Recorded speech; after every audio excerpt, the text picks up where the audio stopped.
Alors bonsoir à tous et à toutes, chers adhérents de BHC. Ce soir, étude sur les différentes religions qu'il y a dans le monde. Nous allons parler des religions essentielles et qui ont le plus d'adhérents, entre guillemets, jusqu'à présent. Donc nous parlons du christianisme avec à peu près 2,2 milliards d'adhérents, l'islam avec 1,6 milliard d'adhérents, les hindous avec plus d'1 milliard d'adhérents et le bouddhisme avec 500 millions d'adhérents dans le monde et le judaïsme avec 15 millions d'adhérents, 0,02% de la population mondiale. Et avant de commencer à parler de chaque religion en tant que telle, très important de se rappeler que toutes les religions, en fait, sont basées, les religions, les plus grandes religions en tout cas, il y a encore plein de petites religions, mais les plus grandes religions sont toutes basées, en fait, sur le judaïsme. C'est-à-dire que, comme nous allons le voir plus tard, et les évangiles avec l'Ancien Testament et le Nouveau Testament après, et l'islam avec le Coran qui est à moitié écrit. Pardon, monsieur. Tzadik, éteins le micro. Vous avez commencé quand le cours? Il y a 3 minutes. Éteins le micro.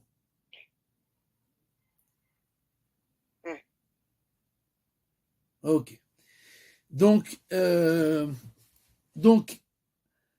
tout est basé en fait sur le judaïsme. Personne ne renie le judaïsme. C'est-à-dire tout le monde accepte que Dieu a choisi le peuple juif en tant que peuple élu, qu'il l'a fait sortir d'Égypte, etc., etc. Il n'y a aucune discussion sur ces points de base. Et la discussion, elle est après.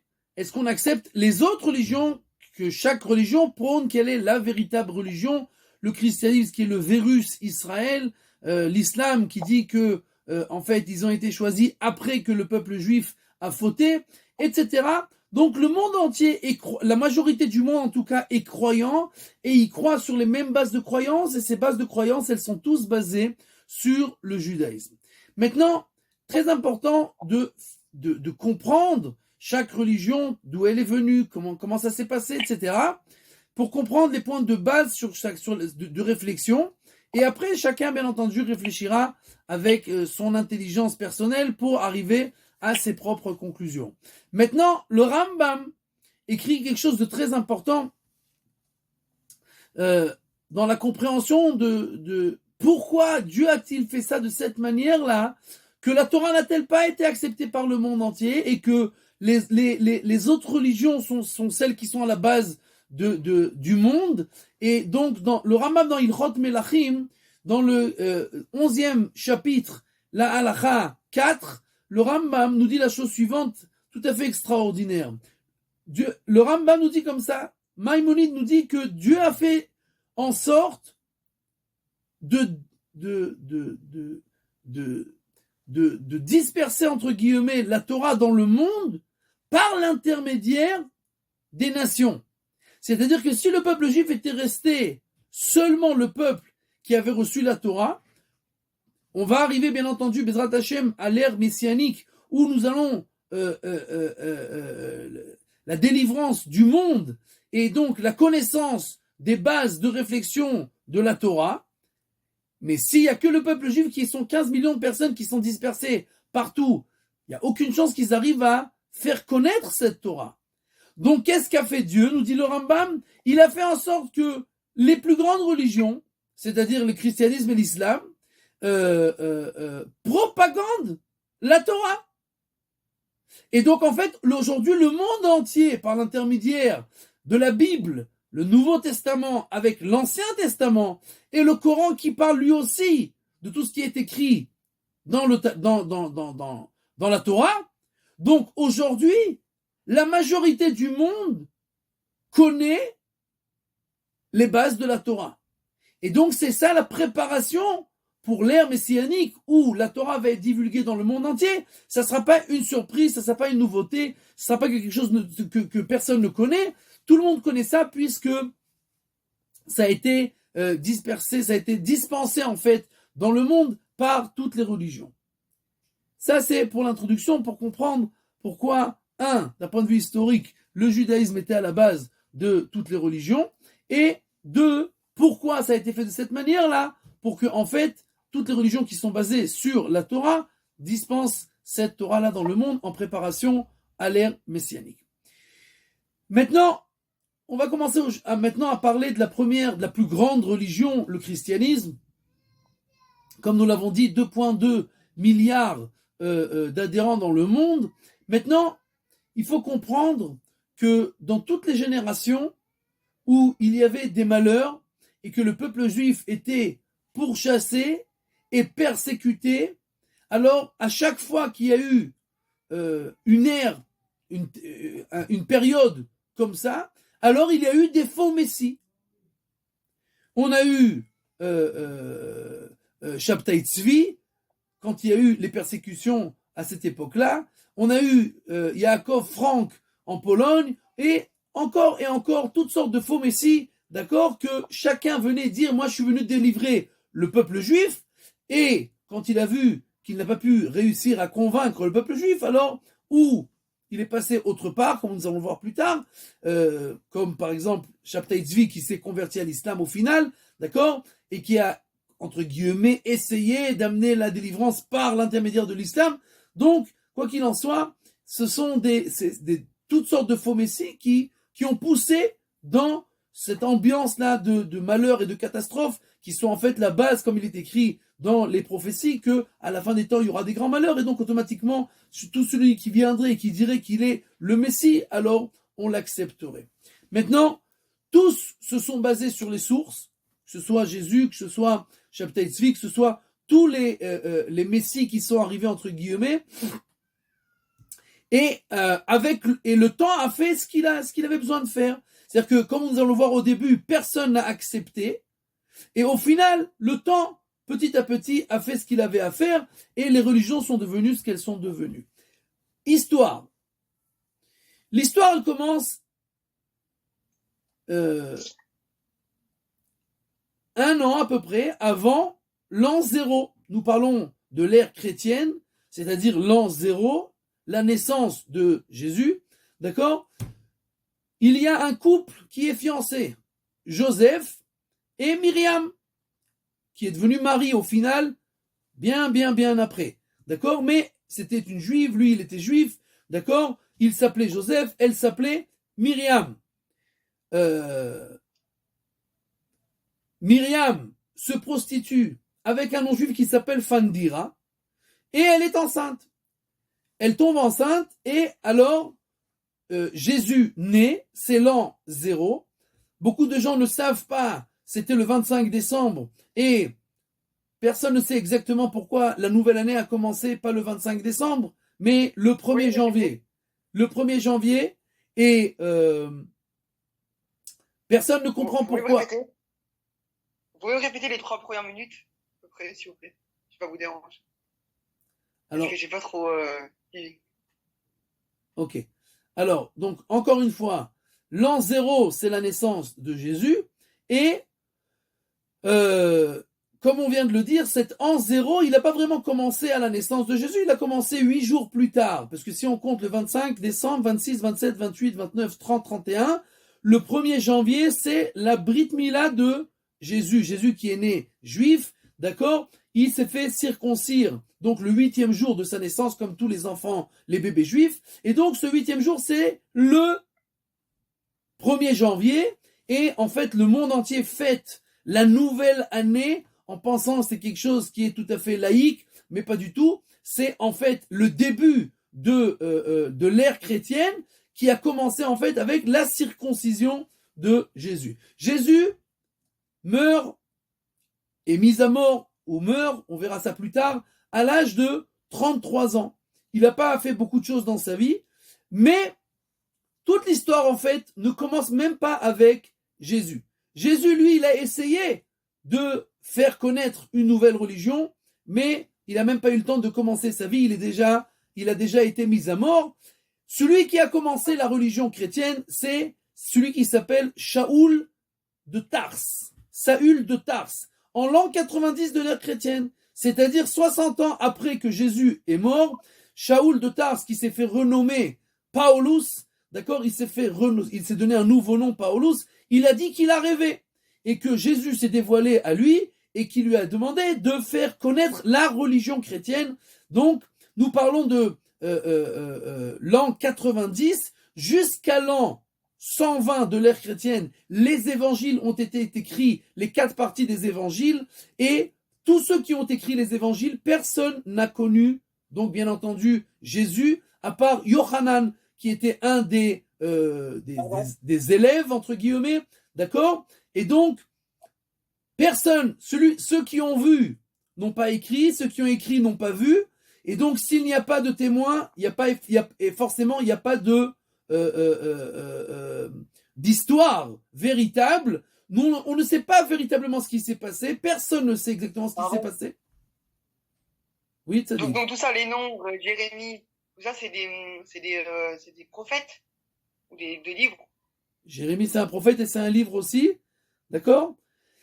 Et donc on n'a pas véritablement de faits réels qui sont prouvés, on a seulement une histoire qui a été écrite entre 60 et 90 ans après la mort de Jésus par des gens qui ne l'ont strictement pas connu, et en l'an 150 de l'ère chrétienne, seulement a été instaurée l'église chrétienne, et seulement en l'an 328, d'accord, le Shabbat qui était encore gardé le 7e jour comme à l'origine chez le peuple juif, il a été passé par l'église chrétienne au dimanche.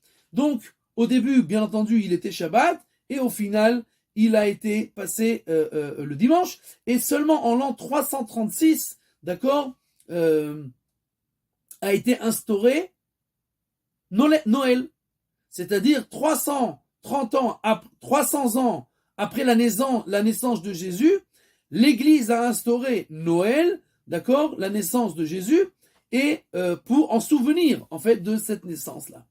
Maintenant, dans Matthieu, on va commencer à donner un peu de sources dans les évangiles. Matthieu, le 5e chapitre. Matthieu écrit au nom de Jésus: je ne suis pas venu pour changer une seule lettre de la Torah. Le monde peut retourner au néant et s'anéantir complètement, et aucune lettre de la Torah ne sera annulée.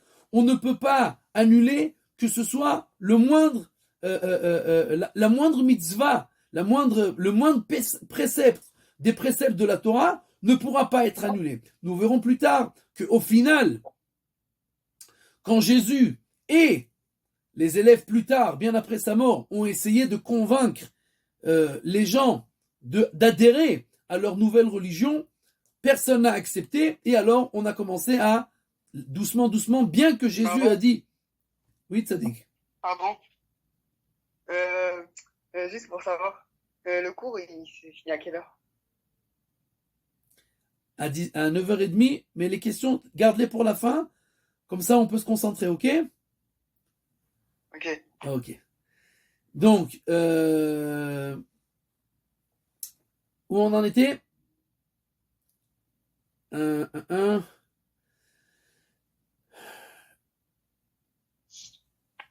Rabbi Moshe, rappelle-nous, j'ai perdu le fil. Non, vous étiez sur j'allais dire le passage sur le verset de Matthieu. Je ne suis pas venu pour accomplir, en fait, non, je ne suis pas venu pour annuler et la loi, pour changer, mais au final, exact. Mais au final, quand il a vu que les gens n'acceptaient pas, puisque en fait, Jésus, comme ses élèves au début, sont venus tout simplement pour proposer de l'accepter en tant que Dieu, mais avec la Torah. Il n'y avait pas d'évangile, il n'y avait rien. C'était pour l'accepter en tant que Dieu avec la Torah, comme le peuple juif. D'accord? Mais au final, quand on a vu qu'on n'arrivait pas à convaincre les gens, alors on va commencer à avoir, entre guillemets, des rêves et dire que Dieu a annulé ça, et annulé ça, et annulé ça. On verra ça plus tard dans quelques instants. Quoi qu'il en soit, nous avons plusieurs moines et prêtres qui se sont convertis et qui ont écrit plein de bouquins sur ce sujet-là. Et un des bouquins qui s'appelle Nistar Komer, il dit la chose toute simple. Il dit une chose toute simple. Les gens ont accepté la divinité de Jésus quand ils ont vu les miracles que Jésus aurait fait. Jésus a fait des miracles, puisque la Gemara nous dit que, le Talmud nous dit que Jésus a entendu et a utilisé le nom divin caché de Akadosh Baruch Hu de 72 lettres, et avec ça, il a fait des miracles, et il a attiré des gens derrière lui qui ont cru que, finalement, puisqu'il il peut faire des miracles, il a des forces, donc il y a quelque chose de divin. Mais comme nous dit ce prêtre qui s'est converti, il dit, si nous acceptons Jésus par rapport aux miracles qu'il a fait, alors on a beaucoup plus, il vaudrait mieux accepter les miracles qui ont été faits par Moshe Rabbeinu, qui c'était beaucoup plus grand que ceux qui ont été faits par Jésus, ou les miracles qui ont été faits par Eliyahu Hanavi, ou par Elisha le prophète, etc. Donc, si on se base sur les miracles, alors si déjà, il vaut mieux se baser sur les miracles qui sont plus grands et qui sont ceux qui ont été faits par les prophètes qui sont écrits dans la Torah.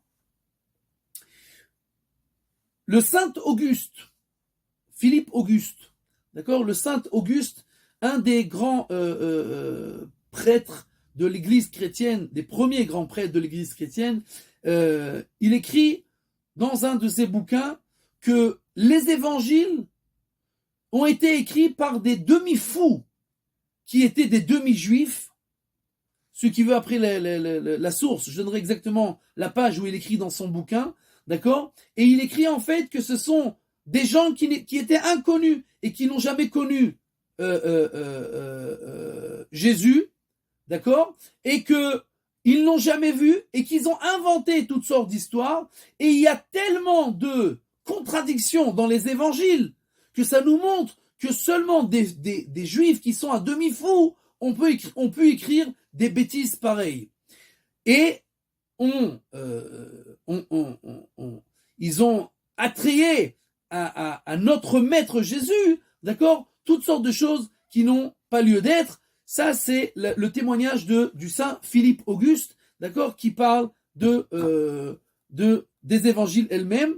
Donc, comme nous l'avons dit, c'est pas une invention, c'est pas quelque chose qui est pas reconnu, d'accord. Les évangiles n'ont pas été écrits par Jésus, elles ont été écrits par toutes sortes de personnes qui ne l'ont pas connu. Et donc là, on commence avec le premier problème. Comme nous l'avons dit, on ne peut pas changer la Torah. Jésus lui-même l'a dit.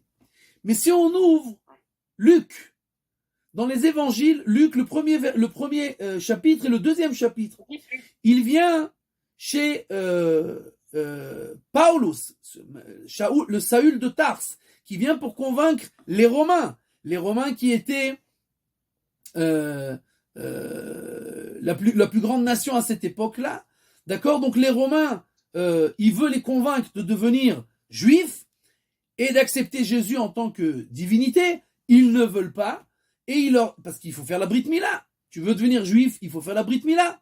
Donc Paulus, d'accord, leur dit, voilà, j'ai eu un rêve. Et Dieu m'a dit qu'il n'a aucun intérêt, ni dans la prépuce, ni dans la chair. Ce qui l'intéresse, c'est le cœur. Et donc, il n'y a pas besoin de faire la Brit Mila. Comme ça, Luc écrit dans le premier et le deuxième chapitre. Et quand nous regardons Mifalot Ashlichim, c'est les élèves qui ont continué à écrire les évangiles qui disent que quand on a encore demandé aux Romains de faire attention avec la nourriture, dans la Torah, il y a plein de choses qui sont interdites. On n'a pas le droit de manger toutes sortes d'aliments. Bien entendu, les Romains n'étaient pas d'accord du tout. Et de nouveau, on utilise le rêve et on dit, voilà, Patrous, lève-toi et va manger du cochon. Et Patrous dit, mais je ne peux pas, c'est interdit pour moi de manger du cochon. Et le prophète lui dit, Dieu m'a révélé que ce qui est permis, toi, tu ne pourras pas l'interdire. Si je t'ai dit que tu as le droit de manger du cochon, alors ne dis pas toi que c'est interdit. Et donc, de nouveau, on n'est pas là pour annuler ce qui est écrit dans la Torah, mais si on a un problème, alors on a la possibilité d'avoir des rêves et d'annuler toutes les mitzvot. Ce qui s'est passé au final, toutes les mitzvot de la Torah ont été pratiquement annulées dans le christianisme, et donc il reste plus aucune aucun précepte de la Torah pratiquement. Maintenant, il faut comprendre quelque chose. Pour les Romains, qui étaient des Ovdei Elilim, des idolâtres, alors quand le christianisme est arrivé, pour eux, c'était un grand avancement. Pardon? Pour les peuples... Pardon, c'est quoi l'idolâtre? Idolâtres, c'est ceux qui servent les idoles, d'accord? Qui font de la Avodah Zara. Donc, pour eux, qui se prosternaient devant des statues et devant toutes sortes de dieux, et que dans la mythologie grecque et romaine, etc., les dieux eux-mêmes ont des envies, les dieux se disputent, les dieux font la guerre, les dieux s'entretuent, les dieux aiment, les dieux détestent. Donc pour eux, c'était quelque chose qui les avançait énormément. Mais, même avec tout ça, les Romains, au début, n'ont pratiquement pas voulu du tout accepter le christianisme. Ce qui s'est passé au final, c'est que le César Constantin, qui, lui, au final, a accepté le christianisme, alors il a commencé à imposer cette religion dans l'État romain, et donc au final, le peuple romain, qui était le plus grand peuple à cette époque-là, a été, entre guillemets, obligé de se convertir et de devenir chrétien, et de là, en fait, a commencé le christianisme. Maintenant, la question que tout le monde se pose, est-ce que véritablement, qui a tué Jésus? C'est une question d'abord qui peut laisser qui peut interpellante. Comment on peut tuer Dieu? Quoi qu'il en soit, nous n'avons pas de réponse à toutes les questions. La Gemara, qui a été censurée, bien entendu, à l'époque de l'Inquisition, dans la Gemara, dans Masechet Sanhedrin, la page 43 et la page 107, dans deux endroits, la Gemara nous parle de Jésus et nous dit... C'est quoi l'Inquisition, pardon? Pardon? L'Inquisition, c'est quoi? L'Inquisition, c'est quoi? C'est l'Église qui a essayé de faire d'obliger les Juifs à se convertir au christianisme en Espagne il y a 500 ans de cela. Donc... Ah ok. Dans l'histoire, quoi. Dans l'histoire du peuple juif. Voilà. Donc la Gemara, dans la page 43 et la page 107, la Gemara, en fait, qui a été censurée, si vous ouvrez le Talmud dans les volumes normaux, vous ne trouverez pas ça, puisque ça a été annulé pour pas qu'on fasse de problème aux Juifs, mais dans les nouvelles éditions, ça a été réécrit, et ce qui s'est passé, c'est que nous savons tous que Jésus a été crucifié, d'accord? Maintenant, je ne sais pas si vous êtes au courant, mais dans le peuple juif, on n'a jamais crucifié personne. Il n'y a aucune mise à mort de cette manière. On a 4 mises à mort dans la Torah. Il n'y a aucune mise à mort qui est la crucifixion. Bien entendu, la crucifixion, ça ne se faisait que par les Romains. Les Romains, il n'y a pas de polémique là-dessus. D'accord? Le peuple juif n'a jamais mis à mort de cette manière. Les Romains ont toujours mis à mort de cette manière. Donc, crucifié, Jésus s'est fait crucifier par les Romains, ça c'est sûr. Maintenant, est-ce que les Juifs ont fait en sorte qu'il se fasse crucifier? Là, il y a une polémique historique. Bien entendu, nous ne pourrons pas savoir où est la vérité. La Gemara nous dit que Jésus, qui a essayé de faire dévier le peuple juif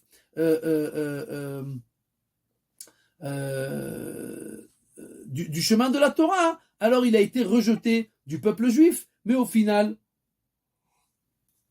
ce sont bien entendu les Romains qui l'ont mis à mort. Maintenant, quelque chose de très intéressant, nous savons que dans la Torah, il y a énormément de prophéties. Maintenant, de faire des prophéties, c'est très facile. Tu dis ce que tu veux, dans 2000 ans, dans 5000 ans, dans 10 000 ans, et puis tu ne peux pas savoir ce qui va se passer. Et donc, le problème, c'est que quand tu fais une prophétie, tu as du mal à véritablement savoir et que tu peux te faire attraper.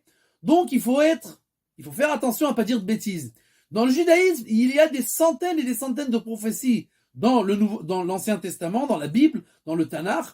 Toutes les prophéties se sont réalisées comme nous le voyons jusqu'à aujourd'hui. Une après l'autre, toutes les prophéties se sont réalisées. Il y a des prophéties dans le Talmud, toutes les prophéties qui sont écrites dans Masechet Sanhedrin, page 97, qui sont écrites dans Masechet Sota, page 49, etc. Nous voyons aujourd'hui toutes ces prophéties qui se sont réalisées.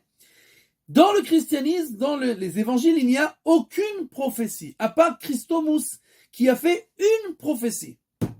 Et cette prophétie, c'était de dire que le peuple juif ne reviendra jamais sur sa terre. Pardon, Christomous, il est né où? Il est né quand? Il est mort où? Il est né quand? Il est mort. Il est né où? Il est mort quand? Alors, ça dit la naissance, la date de mort, ça dit. Ken, on est naissant les deux morts. Ken, alors je t'ai déjà dit tout à l'heure, écris les questions sur une feuille, à la fin du cours, tu poses toutes les questions, ok? Ok. Ok, alors je dirais quand il est mort. Voilà, alors juste écris sur une feuille et à la fin tu poseras les questions. Donc, la seule prophétie qui a été faite, c'est celle de Christomous et qui nous dit le peuple juif ne reviendra jamais sur sa terre. Alors, bien entendu, au final, même cette prophétie, elle ne s'est pas réalisée. C'est la raison pour laquelle le Vatican n'a pas accepté de reconnaître l'État d'Israël pendant des années et des années, à part le dernier pape qui a reconnu l'État d'Israël en tant qu'État, mais c'était la plus grande des claques au christianisme, puisque au final, on n'a pas osé faire aucune prophétie, parce que pour faire une prophétie, il faut vraiment être divin.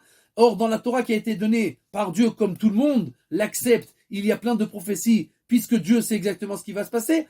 Dans le Nouveau Testament, on n'a pas osé, mais on a fait une, où on était sûr qu'elle allait se réaliser, puisqu'il y a 2000 ans, il n'y a aucune chance que le peuple juif, qui est un tout petit peuple qui a été éparpillé et mis en diaspora partout dans le monde, il n'y a aucune chance, comme tous les peuples du monde, qu'ils ne reviennent sur sa terre et qu'ils reconstruisent un État. Et donc c'était pour eux à 100% plausible de dire une chose pareille, mais même cette prophétie, elle ne s'est pas réalisée.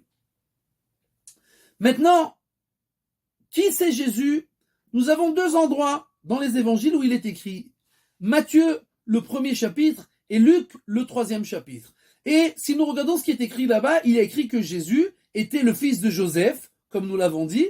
C'est pas quelque chose qui a été inventé. Le fils de Joseph, le fils de Jacob, le fils de Eliezer, le fils de Eliud, etc., etc., etc., jusqu'à David Amelech. Et dans Luc, il est écrit que Jésus était le fils de Joseph. Le premier, c'est le même. Après, c'était le fils de Élie, le fils de Matat, le fils de Lévi, le fils de Malki, le fils de Yanaï.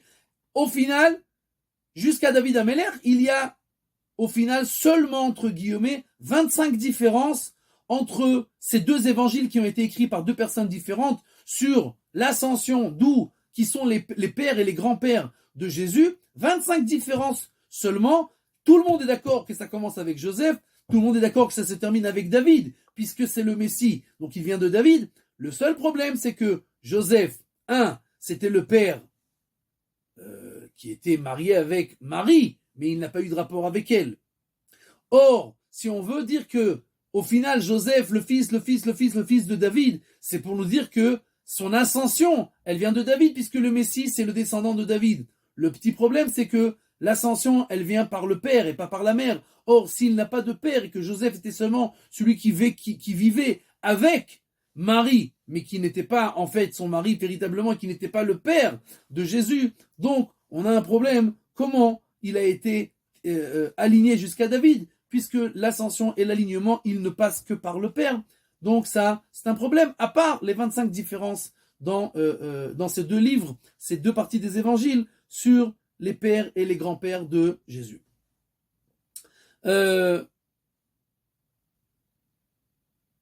Bon, il y a encore pas mal de choses que on peut réfléchir.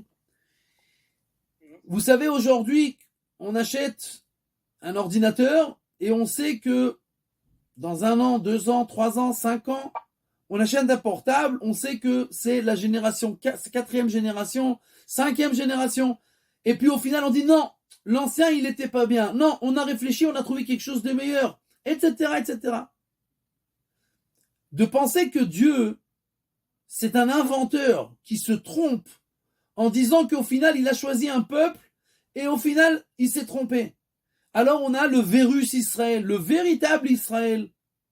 C'est-à-dire que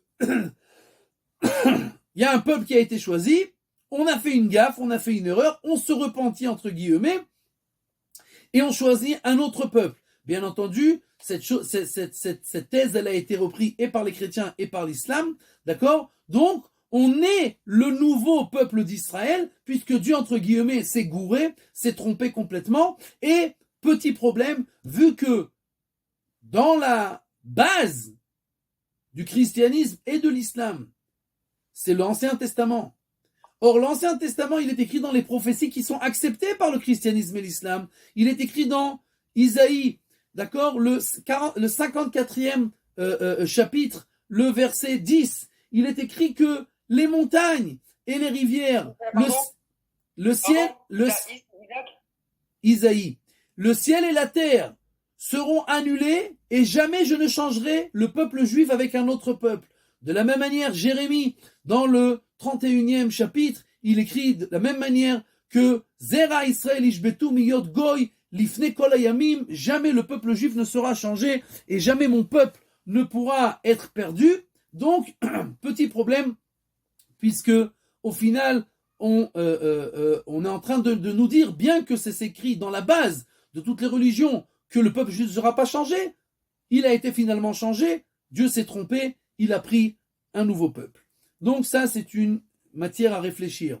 Encore une question, matière à réfléchir, comment Dieu va avec une femme? Alors, nous avons la Trinité, le Père, le Fils, le Saint-Esprit, le Père qui est entré dans une femme, et c'est le Saint-Esprit qui s'est investi en elle, et au final, on a eu le Fils qui est là, le représentant de la divinité sur terre. Quelque chose de tout à fait, entre guillemets, profond, et essentiellement incompréhensible, d'accord? J'ai connu moi-même un curé qui s'est converti au judaïsme, et qui m'a raconté qu'au final, quand il a commencé à se poser des questions, et qu'il est parti chez les archevêques, et tous ceux qui étaient au-dessus de lui, il avait sa paroisse, et on lui a dit, tu poses pas de questions. Il dit, mais j'arrive pas à comprendre, essayez de m'expliquer. Il lui dit, il n'y a pas de questions, il n'y a pas de questions. Finalement, ils se sont énervés contre lui, puisqu'il posait trop de questions, il a commencé à faire des recherches. Au final, il a converti toute sa paroisse, sa famille et sa paroisse, et il a dit, le seul endroit où on m'a dit, tu peux poser toutes tes questions chez le peuple juif, donc je suis venu, et au final, j'ai trouvé et les questions et les réponses. Mais ce sont des points de réflexion. Qu'est-ce que c'est que la Trinité? Comment ça marche? D'accord? Comment c'est possible que le Saint-Esprit se mette avec une femme? Quelque chose à réfléchir. Prochaine chose à réfléchir, point de réflexion. On a la croix qui est le symbole de la religion chrétienne. Cette croix, c'est le symbole de la crucifixion de Jésus. Pourquoi? Pardon, c'est quoi la crucifixion? Qu'on l'a mis sur une croix. D'accord? Maintenant, je vous rappelle que cette croix qui est devenue en fait un emblème de Dieu, qui est devenue en fait un objet de prière, etc., c'est tout simplement la représentation de la mise à mort de Jésus. Donc, si on réfléchit, si Jésus avait fait un accident de camion, alors on aurait eu un camion en tant qu'emblème de notre religion. Quelque chose qu'il faut réfléchir et essayer de comprendre. D'accord? Maintenant, encore un autre point de réflexion. Dans toutes les générations, comme au début, ça a commencé avec les Romains, et dans toutes les générations après, on a eu les croisades, après on a eu l'Inquisition, etc. Quelle véritable religion essaye de forcer le monde à accepter cette religion? Quelle religion investit de l'argent pour faire de la mission? Les missionnaires qui partent du matin au soir et le but ultime de leur vie, c'est de convertir des gens à leur religion. Le judaïsme n'a jamais prôné le missionnariat. Le judaïsme n'a jamais essayé de convertir les gens. À l'inverse de cela, celui qui veut se convertir, on ne le laisse pas se convertir. On ne l'accepte pas. On lui fait des problèmes. Et on le vérifie encore et encore. Et on lui dit, c'est pas la peine. Reste non-juif, sois un bon non-juif. Il n'y a pas de problème. Etc. D'accord? Donc, c'est un point de réflexion. Pourquoi une religion a-t-elle besoin de mettre à mort les gens s'ils acceptent cette religion qui est plausible et Plausible, ça veut dire calme. plausible, ça veut dire qui est acceptable, qu'on peut accepter, d'accord, qui est logique. Donc, encore un point de réflexion, d'accord. Dernier point de réflexion peut-être, et on va passer à l'islam, d'accord, c'est que il y a possibilité que les juifs, c'est comme ça que le christianisme il présente les choses, bien que, bien entendu, nous l'avons déjà prouvé d'une manière toute simple, il n'y a aucune mise à mort par crucifixion dans le judaïsme, il n'y a jamais eu, et c'était la mise à mort des Romains. Quoi qu'il en soit, comment c'est possible que les Juifs ou les Romains ont-ils mis à mort Dieu? On raconte qu'une fois, la mère du Rav Kook était en chemin, en bateau pour aller en Eretz Israël. Il y avait avec elle une chrétienne. Et cette femme lui pose la question à la mère du Rav Kook. Où vous allez? Qu'est-ce que vous allez faire à Jérusalem? La mère du Rav Kook dit, mais qu'est-ce que vous allez faire à Jérusalem, en Israël? Elle dit, mais qu'est-ce que ça veut dire? Nous avons un Dieu enterré à Nazareth. Pourquoi moi je vais en Israël? Je vais pèleriner sur le tombeau de Jésus qui est enterré à Nazareth. Alors la mère du Rav Kook, elle lui répond, elle lui dit, vous avez un Dieu enterré à Nazareth et nous avons un Dieu vivant à Jérusalem. Alors il y a beaucoup plus c'est beaucoup plus plausible que moi j'aille me pèleriner à Jérusalem. Quoi qu'il en soit, la Gemara dans Masechet Sota, page 35, nous dit que toute vérité, tout mensonge, qu'il n'y a pas un peu de vérité avec, jamais ne pourra être accepté. C'est pour ça que toutes les religions sont basées sur la toute simple vérité de du choix du peuple juif de la Bible, d'accord, qui est connue et reconnue par le monde entier. Après, on peut dire ce qu'on veut et chacun essaiera de convaincre les adhérents qui voudront accepter cette nouvelle religion. D'accord? Nous passons maintenant à l'islam. Alors, l'islam, si le christianisme a commencé il y a 2000 ans, alors, une seconde. Donc, nous continuons maintenant avec l'islam. Alors, comme nous l'avons dit, le christianisme, il y a 2000 ans, l'islam, il y a à peu près 1430 ans, en l'an 571 de l'ère chrétienne, Mohammed ben Abdallah, d'accord, il est né à la Mecque en l'an 571. À l'âge de 25 ans, il se marie avec une veuve qui était très très riche, qui avait 40 ans, et Mohammed a eu pas mal de femmes, d'accord. À l'âge de 30 ans, il a commencé à avoir des visions, d'accord. Il a commencé à avoir des visions et il a commencé à avoir toutes sortes de sensations, comme il est écrit dans le Coran, le chapitre 53. Et dans un de ses rêves, l'ange Gabriel lui dit d'aller prôner la religion divine, Allah, d'Akadosh Baruch Hu. Ça, c'est dans le Coran, le chapitre 96, d'accord. Et comme dans le christianisme, où nous avons une seule personne qui a rêvé, ce n'est même pas Jésus, comme nous l'avons dit, c'est Shaoul de Tars, Paulus, d'accord, qui a dit qu'il a rêvé et une révélation. De la même manière, dans l'islam, nous avons une seule personne qui a rêvé, c'est Muhammad, et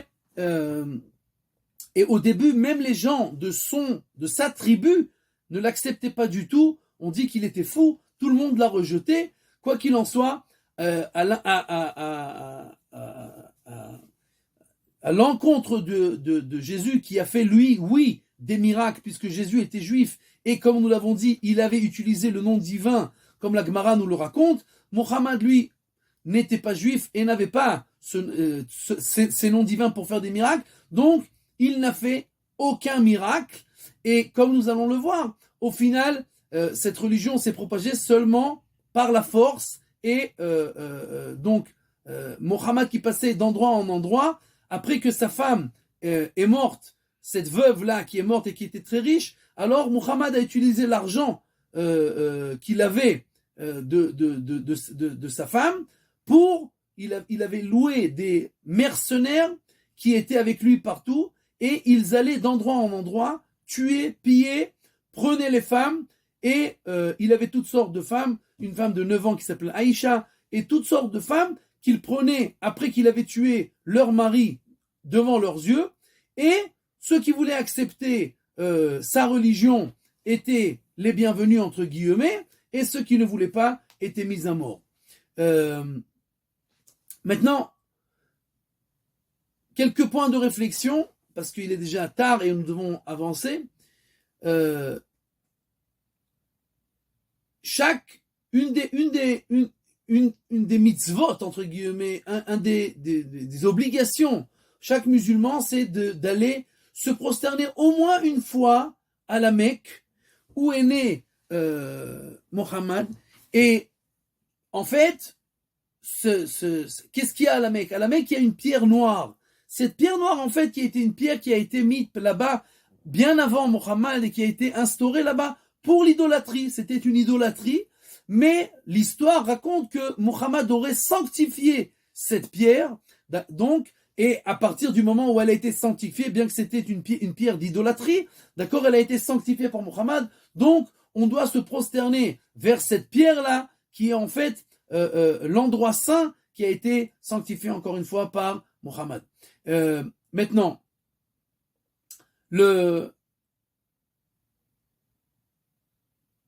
comme le christianisme, le Coran accepte la Bible et eux aussi pensent que Dieu s'est repenti et s'est trompé. Et comme le christianisme, le Coran n'a pas été écrit par Mohammed, et à l'inverse de cela, il est écrit dans le Coran que Mohammed ne savait ni lire ni écrire. D'accord? Donc ceux qui ont écrit le Coran, ce sont des adeptes qui étaient bien plus tard des élèves à lui, qui ont réécrit cette histoire-là. D'accord? Dans le Coran, il y a énormément de citations de Michelet, de Kohelet, il y a même des Midrashim, il y a de Bereshit Rabbah, il y a des parties des maximes de nos pères, de Masechet Avot, d'accord? Et donc, comme ces élèves de Mohammed qui ont écrit le Coran n'étaient pas du tout versés dans les sources, donc ils ont écrit plein de réécrits, plein de citations d'une manière erronée, et donc il y a plein de différences. Nous voyons les citations, mais avec des différences de ce qui est écrit dans la Bible. Bien entendu, on a tout de suite dit que les Juifs avaient les ziifou. Comment on dit ziifou? Ziifou, ça veut dire qu'ils avaient falsifié. Les Juifs ont falsifié le Tanakh, et les parties du Tanakh qui sont écrites dans le Coran, ce sont les parties comme elles ont été écrites à l'origine. Le petit problème, c'est que nous avons des Bibles et des manuscrits bien avant le Coran, d'accord, où il est écrit exactement comme nous avons la Bible aujourd'hui, les mêmes versets, tout est écrit de la même manière. Donc de dire que les Juifs ont falsifié la Bible pour montrer que le Coran n'était pas vrai, c'est très compliqué puisque, encore une fois, les Bibles, on en a il y a déjà plus de 2000 ans. On a des Bibles qui sont encore de l'époque du Deuxième Temple. Donc, c'est un peu compliqué. Bien entendu, ils ont été, comme c'est à 500 ans, 600 ans après le christianisme, ils ont été influencés par le christianisme. Pour eux, dans le Coran, il est écrit que Jésus et Marie étaient des prophètes et qui étaient des saints, d'accord? Et donc, ça c'est la deuxième plus grande religion. Nous avons seulement dit quelques points de réflexion. Nous passons au bouddhisme en quelques minutes et on laissera 2 minutes pour le judaïsme. Le bouddhisme, je ne passe pas par les Indiens parce que les Indiens c'est de l'idolâtrie à l'état pur. Donc nous passons à quelque chose qui est un peu plus subtil. C'est le bouddhisme, 500 millions d'adeptes. Malheureusement, beaucoup d'adeptes en Israël, des juifs. Comme nous allons expliqué, bien entendu, c'est la 4e plus grande religion dans le monde, 500 millions d'adhérents. Et en fait, Bouddha, c'est le nom du premier Dieu, d'accord ? Bien que dans le bouddhisme, on veut dire que ce n'est pas véritablement un Dieu, c'est une manière de réfléchir, mais nous allons voir que ce n'est pas exact, d'accord ? Quoi qu'il en soit, ce Bouddha-là, qui était une personne, ça veut dire aussi, en indien, ça veut dire celui qui s'est réveillé, qui a donné un chemin, d'accord ? Bouddha, c'est le chemin. Et en fait, celui qui s'est réveillé là, pardon, donc ça c'est Bouddha, il a donné le Dharma. Dharma, c'est le chemin. C'est après que, en fait, il y avait un prince indien qui s'appelait Gautama Bouddha. Gautama Bouddha, d'accord, qui était un prince indien qui a grandi dans le palais de son père, et à un moment, il est sorti du palais et il a découvert les gens qui souffrent, les maladies, les meurtres, les souffrances du monde, et il a eu énormément de mal à accepter ça. Comme le christianisme et comme le judaïsme, il n'y a aucun écrit qui a été écrit à l'époque de ce que l'on parle. On parle le bouddhisme, il a commencé 500 ans avant l'ère chrétienne. C'est-à-dire, si déjà c'est une religion qui est beaucoup plus ancienne, et que l'islam, 1000 ans, et que le christianisme, 500 ans avant l'ère chrétienne, d'accord? Et donc ce prince de la tribu Shakya, d'accord? Cette tribu-là, d'accord, qui était au pied des montagnes de l'Himalaya, d'accord? Comme nous l'avons dit, il, en fait, s'est mis à chercher la manière de surmonter les souffrances de ce monde-là. Il s'est séparé de sa femme, de ses enfants, et il est devenu un nazir. Comment dire nazir?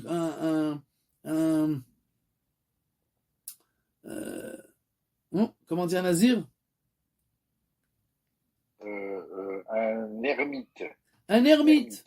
Donc il s'est séparé, il a commencé à faire des jeûnes, il a commencé à vivre dans une forêt, et encore une fois, c'est pas ce que lui a écrit, c'est quelques centaines d'années après, ça a été réécrit, l'histoire de Gautama Bouddha, d'accord? Et au final, il n'a pas réussi à trouver la réponse dans son ermitage, et l'histoire raconte qu'il s'est assis il s'est assis sous un arbre, et il a commencé à méditer, et jusqu'à qu'il soit arrivé au nirvana. Nirvana, c'est la paix de l'âme, d'accord? C'est le calme, ce qu'on appelle le zen. Le zen, c'est un mouvement bouddhiste qui est en Chine ou au Japon, d'accord? Mais c'est à peu près la même chose. Là-bas, le zen, c'est essentiellement basé sur la méditation. Dans le bouddhisme, il y a encore plusieurs choses. Quoi qu'il en soit, le but du jeu, au final, c'est d'arriver à la paix de l'âme.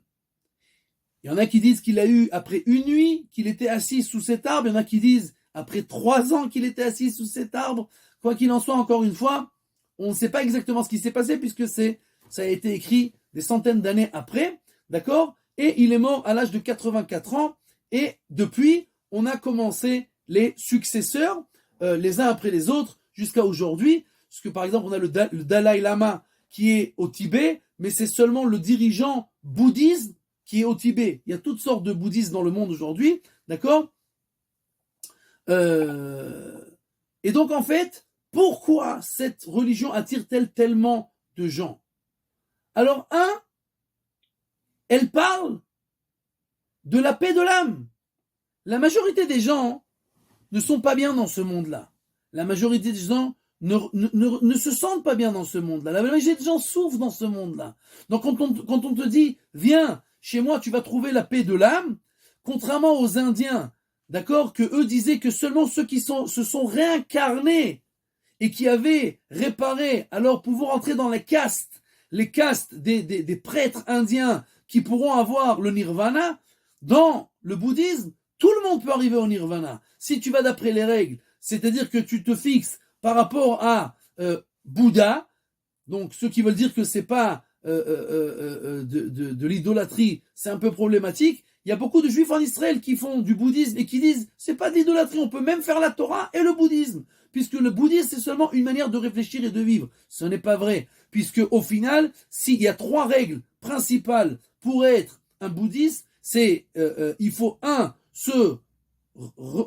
il faut se baser sur le Bouddha, c'est-à-dire ce Dieu-là, cette première personne qui était lui arrivé au nirvana, d'accord? Le dharma, c'est de recevoir le chemin qui a été donné, et la sangha c'est comment ça s'appelle, la Keïla, la communauté des prêtres et de tous ceux qui dirigent ce monde bouddhisme-là, sur eux, il faut se reposer pour pouvoir avancer. Donc finalement, les gens veulent arriver à cette paix de l'âme, d'accord? On te promet ça à tous ceux qui vont être des adhérents, d'accord? Et donc, ce qui s'est passé au final, c'est que, comme on l'a dit, ce Bouddha-là, il était 500 ans avant l'ère chrétienne, et 300 ans avant l'ère chrétienne, alors on a eu un César indien, d'accord, qui a transformé comme le César romain, le christianisme en la religion de tous ces pays. Alors, ce prince-là indien, il a transformé le bouddhisme comme la religion populaire dans tout son royaume. Maintenant, on n'a pas le temps maintenant de trop approfondir là-dessus. Il y a 5 points principaux que tous ceux qui veulent faire du bouddhisme, ils ont besoin d'accepter sur eux.